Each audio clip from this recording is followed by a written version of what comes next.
Oregon. Or if you said something out of kindness of your heart to compliment one of his children, I'm sure what you heard was, "That's Mildred. She always got the credit." Well, I'm Dennis. I'm Avril's husband.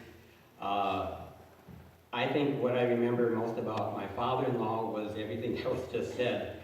But I remember when I came up to their place when we were engaged, I came up and met the parents for the first time, and I said, "I'd like to ask your daughter's hand in marriage." And Dad looked at me and he said, "Well, you gotta take the rest of her too." So I didn't know what I was getting into. Anyway, I think speaking for our kids, we remember his chocolate chip cookies. We remember his paper thin pancakes. We remember, of course, along with all that Mom Olson would do as well. The other things I would remember is that whenever we picked him up to bring him to church, I'd always ask him, "What did Dr. Jeremiah have to say today?" Because he'd listened to him before he came to church. And another memory that doesn't seem important, but whenever I came up to visit him when I was engaged, there was always a space between the couch and the wall. That's where I slept, in the living room. And I don't know how many other people did that, but I always remember that. It was special. And I remember one more thing. He always made sure we had broccoli and cauliflower in the house when we lived with him for a while. So that was kind of different. And one last memory is whenever he got done reading a book, he'd always ask me, "Do you want to read this next?" So I always read a lot of his books that he was reading. I'm Avril. I have the pleasure and honor to be married to him. One of the things I remember most about my dad was his hands. So gentle, except when we were naughty. And always serving, and always so comforting whenever we needed that. 1, 2, 3, ABC. I'm Kathy. I'm Phil's wife. We had the privilege to live together with Lawrence in the home that he and Mildred bought in 1955 for about 8 years before he ended up in Elmhurst. And he was a great father-in-law. And we have, most of his grandchildren are here. One grandson in Vermont, a granddaughter in North Carolina. I can't ever keep that straight. And we have a daughter out in Oakland. And as Errol was with Lawrence in his last few days, and we were able to share with him the good news of another great-grandchild and one great-grandchild on the way. And so the great-grandchild who was just born, her name is Charlotte Grace. Her mother wasn't able to be here, but she sent a small piece that she wanted me to read. It is an amazing blessing to have a grandpa until you're 38 years old. I am grateful to have so many memories of my loving, supporting grandpa who always had a story or a joke. What I'm most thankful for is the legacy of faith that Grandpa gave to all of his family. To see how he lived out his faith and shared it with everyone he talked to was always an encouragement. I am so thankful for a grandpa who prayed for his grandkids every day and shared how God had been faithful in his life. I will miss Scrabble games and grandpa jokes, but imagine him praising Jesus face to face is an incredible joy. And when Lawrence passed away, we were on the other side of the world, and this one piece from Dietrich Bonhoeffer came to me right away.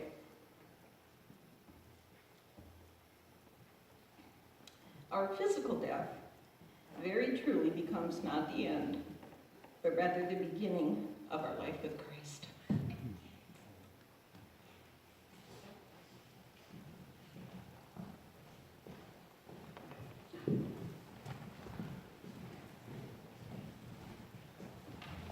Amen. Jarrell, our son, will be using 2 microphones. I'm lucky if I can walk with 2 feet, so we're going to see if this works. Oh, kids.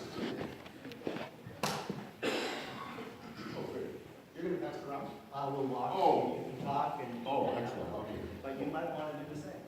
I don't know what I'm gonna do, but anyway, let me just open it up, I'll be on this side, Pastor Tim. Does this one work also? Okay, I'm gonna be on this side. If there are folks on either side that wish to share a memory, we've got maybe a few minutes, raise your hand, and here I will give you the microphone.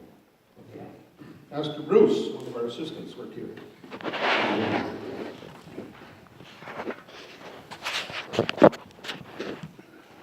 I can't say anything more that would do any justice to Lawrence, and you guys all know that. But when I was on staff here in the mid-90s, Lawrence was on staff too. He was on maintenance, and he'd come by in the morning and stick his head in my office, and I'd say, "Mr. Olson," and he'd go, "Heavy on the mister." He was a true man of integrity, of godliness, and of honor, and that is what Mister is all about. Why don't you just pass it behind you? Say, Dale, I just want to say one thing. My dad passed away the summer of '93, and that was a football game, and Lawrence was there, and I was having a rough time. I think my son was playing, and I think Andy was playing, Phil's son. And Lawrence came up to me and said, "You know what, Steve? He's in a wonderful place, and he's going to be okay." Changed everything around. He was great. Willis. I was here in 1947 when Lawrence first came to Edgefield. He was a wonderful friend. In 2000, where he was going up, he had his 80th birthday, and the church invited him to go to Sweden. Well, when I heard that, I said, he's going to be all alone. He'll need a roommate. So I asked if I could go along with him. And sure enough, we had a wonderful time. Spent a whole 10 days in Sweden. We roomed together every morning. We had devotions. He prayed in Swedish. And I was immersed in his Swedish songs. When I came here several times, he'd sing his Swedish. And I just loved it. Wonderful friend.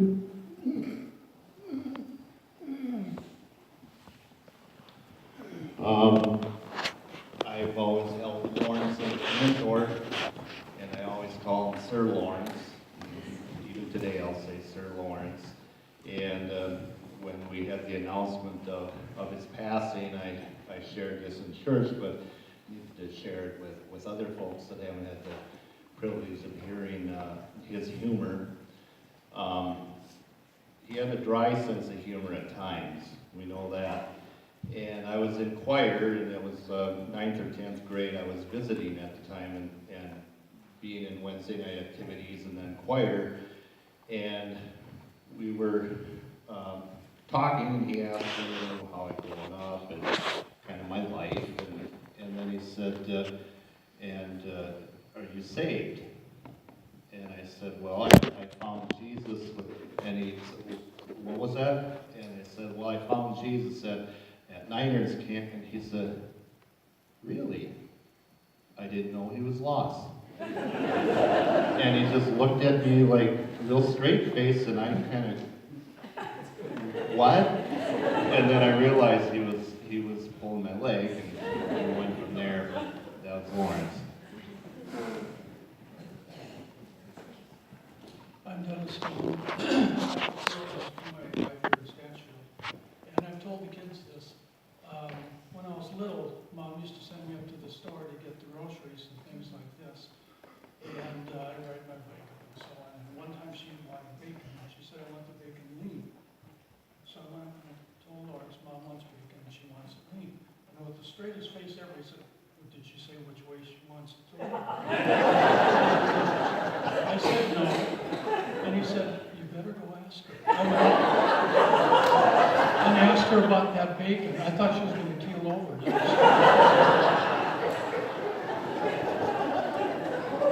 In case you didn't know, I've known this for years across the street with the meat person at the Melvin's store. How many had potato sausage made by Lawrence?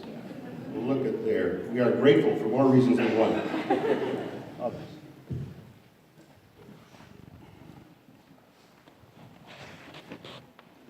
My name's Sam. I'm Phil's son, and just want to kind of add a little bit to what my sister said, which was my mom was reading. There's a lot, but I mean, I think the majority of it it's a sad thing for me, but I'm just, part of me is just overjoyed for Grandpa, because seeing how he lived his life and knowing that he loved the Lord and obeyed the Lord, and just listened to him but obeyed him, it just reminds me of Paul and how he finished the race, and everything that Grandpa, all the obedience that he had to the Lord, everything he did and served for people, he's now there receiving his reward. And it's just, it can be sad, but to know where he is, you have to just, rejoice and just be so happy that he is finally there. He's finally there. He's got it. So that's all.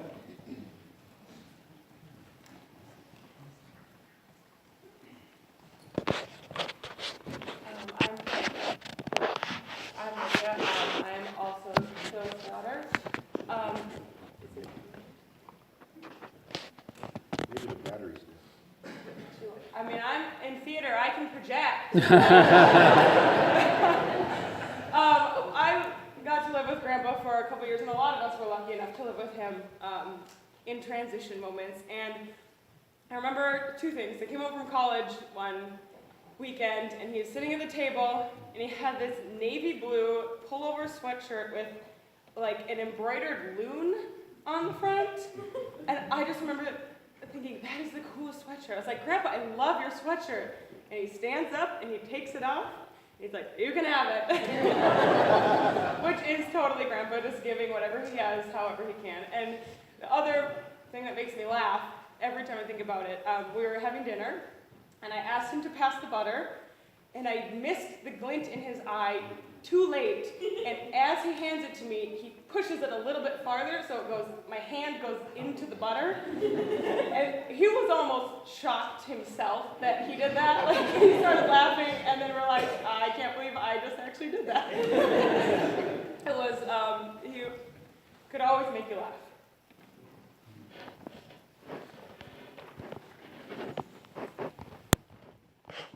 Okay, try not to cry.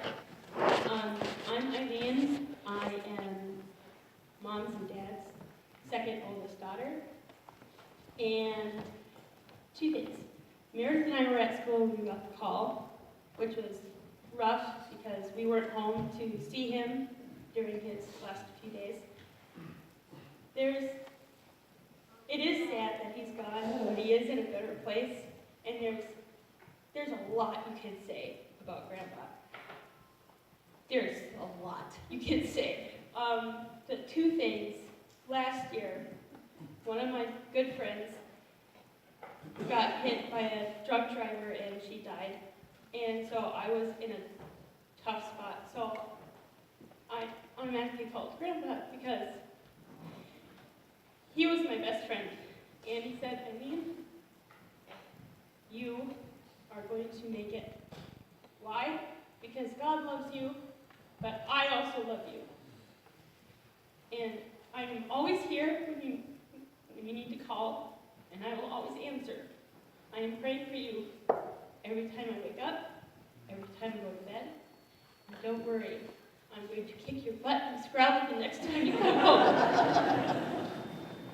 But one day, I beat him by 50 points. So that was great. Another thing, pancakes. Whenever we visit Grandpa, he would always make the best pancakes. And he would always wear that silly apron. And he would always tie it in the back. and he moved to tie me in the front because we learned our lesson. We would untie it from the back and then run out of the kitchen. But this was when where he could run. So he'd chase us around the house and tickle us till we cried because we took off his apron. It is a really good thing that he is no longer in pain, but the memories will always stay. Maybe one, two more.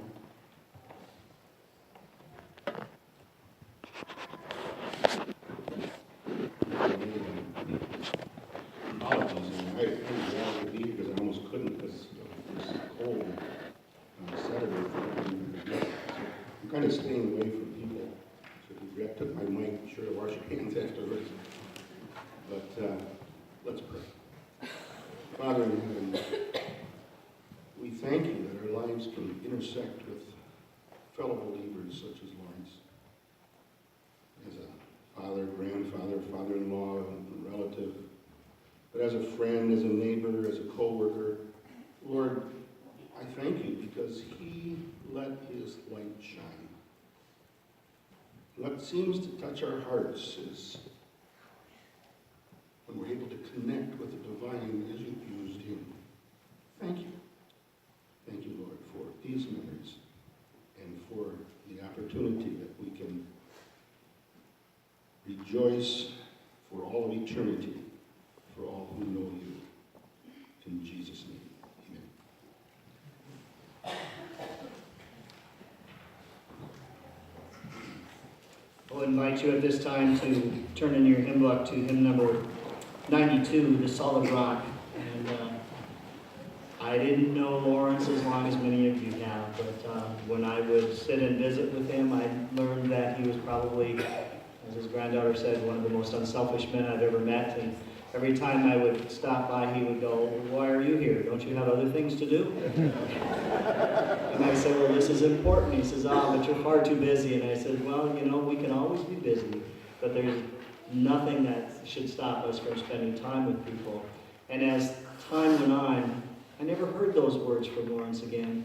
And what I discovered afresh and anew, having learned it a long time ago, is every visit that we make with somebody who is not able to go and do what they once did is a very treasured and precious gift. We never know how that affects them, but I can assure you, as a pastor, that those visits, not just from a pastor, but from all of you, they make a difference. And so, as you sing this next song, think of what Lawrence's faith was about, and think of those who have passed on faith to you, and stop by and see them, encourage them, let them know what they need. I just received a letter this morning from a young man that he said, "You came into my life at a time when I really needed it the most." And when I read that letter, I go, I didn't do anything special, but I did just spend time with him. And so I guess I'm saying that all to you because this is my word. This is my time to speak, but take time for one another. Never take for granted what you have. Enjoy today, and let those know, those whom you love, let them know no matter where they're at. So let's stand together and sing The Solid Rock, number 92.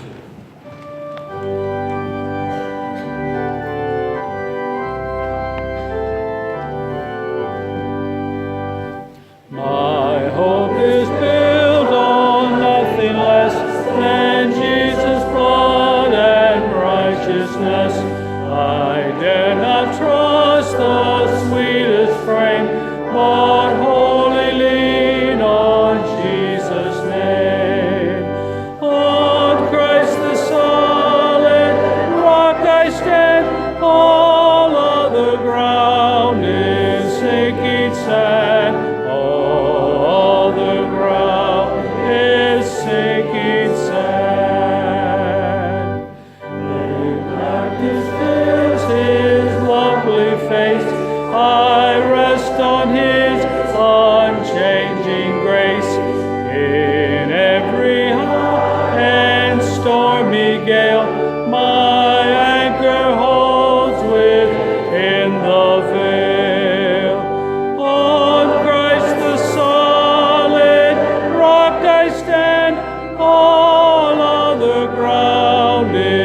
sinking sand.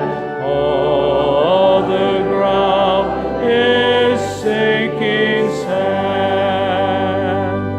His oath, his covenant, his blood, so put me in the whelming flood. When all around my soul gives way, he then is all my hope and stay. On Christ the solid rock I stand, all other ground is sinking sand.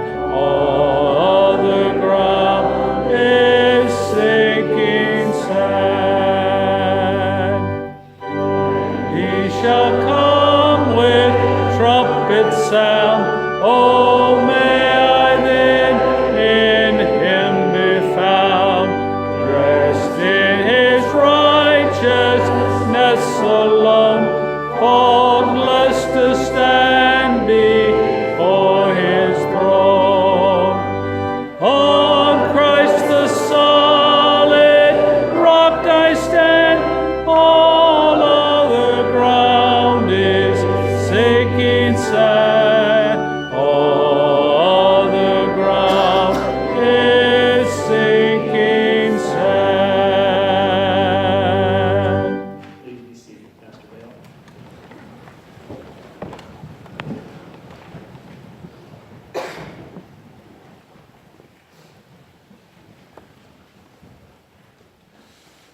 When Mildred died, Lawrence lost the love of his life.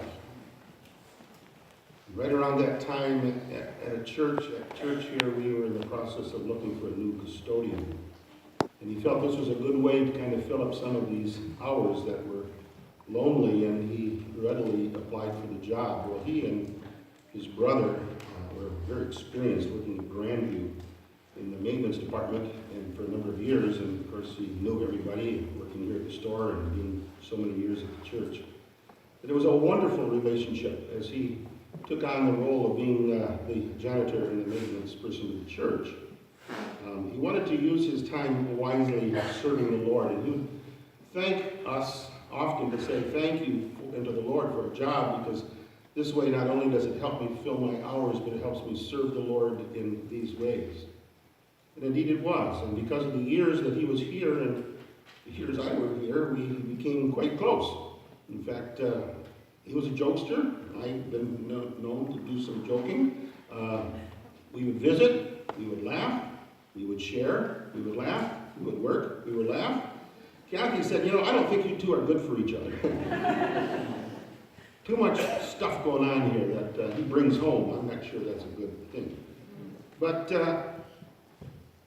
he was a humble person. I would tell him that. Boy, Lawrence, you are humble. He said, I am so humble, you don't even have to open the door. I'll just crawl right underneath and save you the trouble. And so we would have this humble contest. Who's going to win the award of being the most humble? Of course, the irony of that, you just see an award saying, I am the most humble. And it's a badge. But he would visit and, as you know, express his joking through life-like manners. I remember Lawrence is a very organized person. I can learn a lot from Lawrence. But he would take the chairs, and each chair has to face the same way when he would stack them. There'd be so many chairs to a particular segment of the carts that were to be stored to a certain spot. When he set up the chairs, you could take a ruler and see that every one is just identical, spaced from each other, the rows and the places where they're to be. Always helpful and always organized. Now, I had a little bit of a shock for him every time he opened my study door and said, one thing I'm not going to do is ever organize your desk, because it was beyond his capabilities of doing that. And one day when I couldn't find the ladder, and I asked, Lawrence, do you know where the ladder is? Well, have you checked your desk? He said.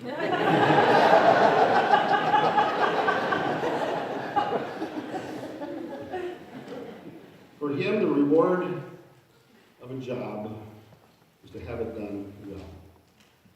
Didn't make any difference what kind of job he did. to the degree of his talent or ability, he would do it well. And one of the things that he did well was be a churchman. And every pastor should have the delight of someone like Lawrence in the congregation. I know Pastor Seifert is here and enjoyed years with him also as a pastor. And we experienced the joy of having a prayer team. Lawrence and Shirley Sapinski and Roger Johnson were my prayer team every Sunday, as long as they could make it. I was supported in prayer, the church was supported in prayer. Others would come and go, but they were loyal to the end, and so we could share some things that with one another, certainly as a prayer partner during the week when things came up, but also to uphold the pastor and the church in prayer is the power, I think, that makes a difference of many, many churches, and so many, I think, lack that kind of support. To pray for your pastor and to share encouragement, to be an encouragement. And so I wasn't surprised, because he had told me years earlier that he wanted me to preach his sermon and that I would be available, he said. And I said, well, Lawrence, I want you to sing at my funeral, and hopefully you're available. Well, huh? He will. Yeah, absolutely. He will from heaven. And we might bring on one of his tapes, and sing. He's got a CD out, I know, or church made one. So you have to check with Phil or somebody who's trying to get one. But anyway, to make a long story short, he asked me to do two things in this service. One is to share the gospel. The other theme was service. He wanted it to be about the Lord, not about him. And yet, like I said before, not only is he not here to object, but also the way in which God had presented so many people in the scriptures, even those that failed, even those that came short, and we all do, and he did, and I do, and you do. Yet by God's grace, the stories of people become the stories of God, do they not? When you're connected with him.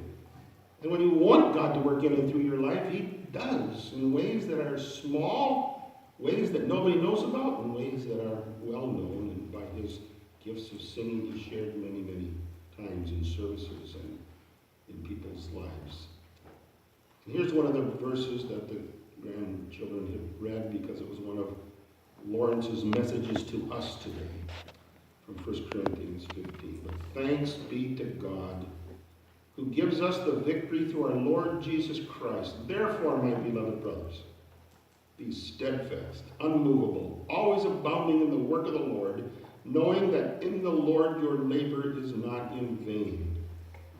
So I looked at that passage and I saw the end of the 15th chapter. Therefore, my beloved, therefore means there's something that goes before it. It's there for a reason.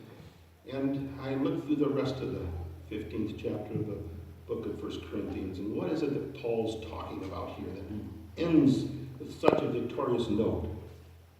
It's the gospel. It says right at the beginning of the 15th chapter, now, brothers, I want to remind you of the gospel. Well, that's what Lawrence wants us to do. I preach to you what you've received and what you've taken your stand, and by this gospel you are saved. If you hold firmly to the word I preached you, otherwise you believed in vain. For what I've received, I passed on to you as of first importance, that Christ died for our sins according to the Scriptures, that he was buried, that he raised on the third day according to the Scriptures, and he appeared to Peter and others, and 500 people. I mean, this thing was not a secret. Then or now, and so much historical evidence that says the world changed from that day on. The disciples changed from that day on. The day of Pentecost, they were empowered, because now the living Christ through the Holy Spirit, God the Father, God the Son, God the Holy Spirit, lives within us. And they began now in boldness, even to the point of death, because death had no bearing on them anymore. The gospel was what made Lawrence tick. And people say, what is it? There it is. Jesus Christ, God's Son, came, born of a virgin. That's what the early Gospels start telling us. But he went to the cross. He died, buried, and rose again. Well, people say, I know that. I know that story. I mean, that's an old one. We've heard about that ever since we were in Sunday school. But you see, in order for him to die for our sins, we need to recognize it's our sin that needs to be faced with a holy God. That's why he came. This virgin birth was the God-man, who's the only one who could come and serve both God and man, representing us before the Holy Father and the Holy Father before us. And being perfect, he was able to take my sin and your sin and Lawrence's sin on the cross and allow it to be wiped clean. I'm sure our politicians, not mentioning any names, would wish that their past could be wiped clean and not keep coming up again and again and again. And maybe you're in a situation where your past keeps coming up again and again and again. The Lord is the only one I know that can wipe the past clean in his eyes, as if we've never sinned. Now there's justification, there's sanctification, there's glorification. There's justification. That means we have been saved from sin. Sanctification, we are being saved from sin, made more into the image of Christ, and we're not there yet until we're in glory. And glorification is that glory. When now we're from the very presence of sin, we are no longer even under its temptation because it's gone. Oh, what a day that will be when Jesus represents us on the cross and died on our place. The prophets foretold it. The Old Testament demanded it because the law had to be served, and by God's grace he provided this love action, that he so loved the world that whoever believes in him should not perish but have everlasting life. Well, Lawrence heard that story from Sunday school. He saw his parents pray for him. He told me we'd visit stories of our conversion. And he talked about how one time he was outside and the preacher came, and he came and talked specifically to Lawrence and said, Lawrence, isn't it about time that you come and get things right with God? And in their conversation, Lawrence said yes, and he bowed his head, confessed his sin, repented of it, and invited the Lord into his life. And then he went into the house to tell his mother, who was already on her knees, and she got up and said, you don't have to say a word, Lawrence. God already gave me peace. I know what happened. And how long has he been on his knees for you, for me, for many? To intercede on people's behalf, to realize that the greatest thing in his life was to have this gospel, the story of Jesus, not be just something he believed,